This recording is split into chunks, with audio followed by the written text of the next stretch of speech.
back to the on-console release of a Digimon game, and back to it being available only on one platform. Wait, while I was playing it, I tried it at different ports for different consoles. I guess I forgot about it. Of course, it's Digimon's fault that Squad, which this time is connected to the anime Digimon Data Squad. And of course, it's the same thing happening with the game title as the anime title, having different title. Like our anime is called Digimon Savers in Japanese, then of course the game is called Digimon Savers, another mission. Wait, then it means it isn't a true fault game. So then localizations for some reason tried putting it in the fault series. Again. Of course this game was developed by okay, I don't know how to pronounce it. Fish is on the screen, which got merged together with Presto, the BMPP study, long after the game's release, and the game was published by Bandai Namco Games, which is now known as Bandai Namco Entertainment, and it was published only for PlayStation 2, and only in Japan and North America. Oh, so it isn't an international release. And of course, because it is connected to anime, which also got dubbed, then of course the North American version of the game got dubbed in English, with inconsistent English terms, which were in previous Digimon games, but I'll talk about it later in the video, which you can change to Japanese in original dub. By the way, a little spoiler for Digimon World DS, which was released before this game. Data Squad / Savers cast appears in side missions of that game, or side quests. Okay, I guess because I also played Evo Credo, side missions, side quests are same, but Evo Credo are side missions. It's called side missions in Evo Credo. Begin digital dive. Beginning digital dive. Transfer rate 30%. Activate digital harmonizer. Unlock Digigate 1 through 7. Coordinate settings. Check. Stabilizer adjustment complete. Rate 90%. Checking systems. All green. Digital gate open. Redirect.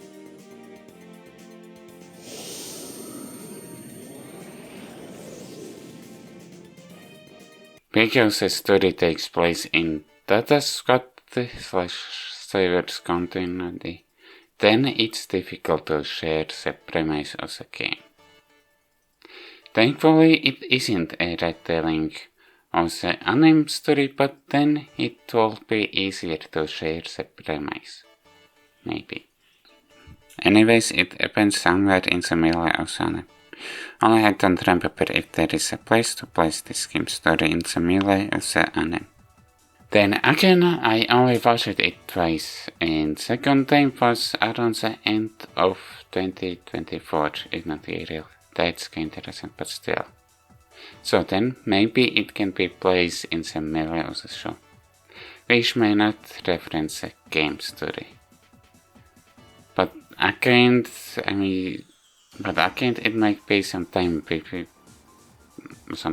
I watched the anime. Then again, 2024 is recent, but then again, there are other stuff that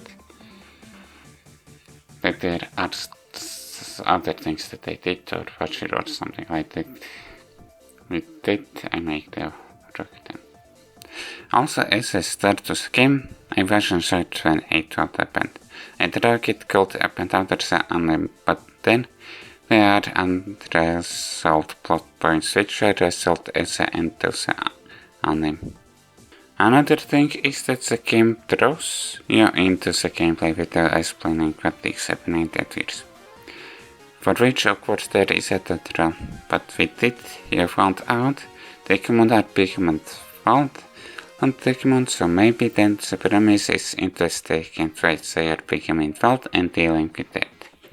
By the way, the story shared drag a dialogue box or drag dialogue boxes which you need to manually change every time, even if there is a cutscene supposed to be happening. And of course by voice acting the story is shared. Also shared, why not? And the main base of operations that add clutters, images and image and menus to select what to do. But the story elements are shared by texts, only by text, dialogue and voice acting. So in those clutters that aren't cutscenes. So of course to fully enjoy the story you need to know the anime story. Or maybe not. Then again you already have a Digimon partner as a start to the game, so just to be safe it's better to have watched the anime, maybe not full, but have watched it to some degree. Okay, I might feel indifferent about the game story even when I had watched the anime. Still, it works for this game, so it's a good enough story. And of course over the story progression, you get more Digimon in the party, and only these Digimon which are fixed together. So I guess I'm segueing into the next section, or next chapter, or whatever on the video.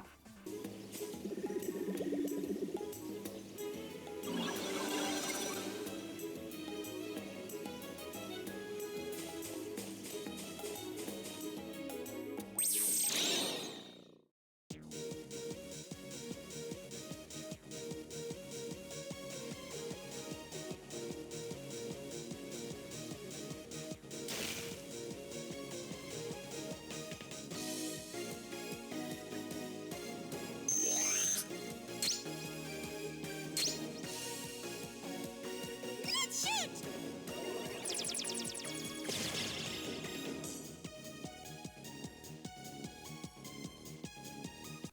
Because it's connected to the anime, the game might be only in the monster theming genre. Like you can't make Digimon to join your party, and there isn't even a storage or dig file where you can put as a Digimon. There are only fixed Digimon who join your partner. It's because some Omen can only have one Digimon partner to keep the game connected to the anime. So of course when the story calls for it, an Omen and Digimon joins the party. Which doesn't motivate me to switch to later acquired Digimon, but more out that I share about the base gameplay. Of course, like every other role-playing game, RPG for short, there are explorations and puzzle parts of the game. To get into puzzle is only by random encounters or reaching the boss of the dungeons, or maybe there are also many boss Digimon. Okay, not sure if those are called dungeons in this game, that there are random encounters, which are needed to be explored to some degree to find a boss to progress the story, but I'm calling them as dungeons, in which there might be a boss level, which might be just finding a current switch in the correct order, and maybe something else, for which throws can be interrupted by random encounters. The battles are turn-based battles with a little twist, as you already have seen from the footage. Like, you can have up to 3 Digimon on the field, and 12 Digimon can have up to, I don't remember, but of course all Digimon, there for 12 Digimon, or 12 Digimon can be more than up to 3. There are 4 common types: Action, Guard, Flee and Support. Actions are attacks with or without applying status effects. Card isn't really card, or I didn't support on a card command. Cards are mostly effects that increase or decrease stats, or maybe set stats for to a specific amount. Play, of course, is playing. And lastly, support. Supporting a Digimon or using items, or following a Digimon only once per form in the battle when the form is unlocked. But that's not all. Sure, you can choose a specific command to use, but it's better to let Digimon choose what command to use in one of the command types, if commands are available for the type, except for support commands, because support commands are Digimon commands. Or maybe you can choose a specific command for a specific negative stat to increase or decrease. Or I mean, decrease specific stat, which is represented as a command which is more than the other commands. Easier to let the Digimon to use the command what they want just by clicking on the command type. Yeah, Digimon can choose not to a command type either because of low health or for no apparent reason, even when fighting against a post Digimon. When the command type doesn't appear on screen, then you can't use that command type. Like the Digimon make fun to just flee a battle even at the post fight, even when all of the Digimon have got enough health and are powerful enough to deal decent damage and powerful enough that they doesn't get a lot of damage from boss.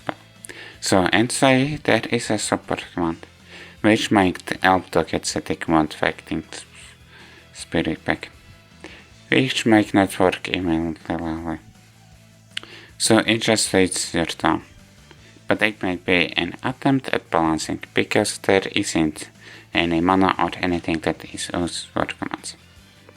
So you don't need to worry about not having enough resources for commands, but need to worry about if the Digimon have a fighting spirit or something like that.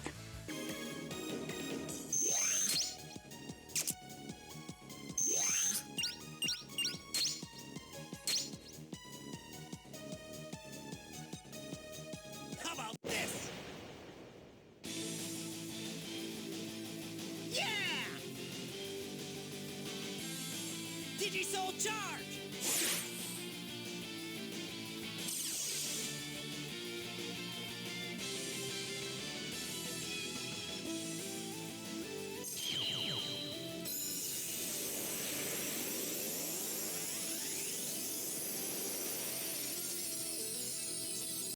Of course, because it's a RPG, then of course there are levels for Digimon, but when leveling up Digimon, health isn't restored.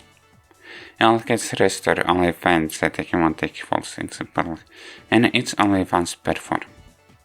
Even though it's connected to the anime, there isn't just one line of Digivolutions.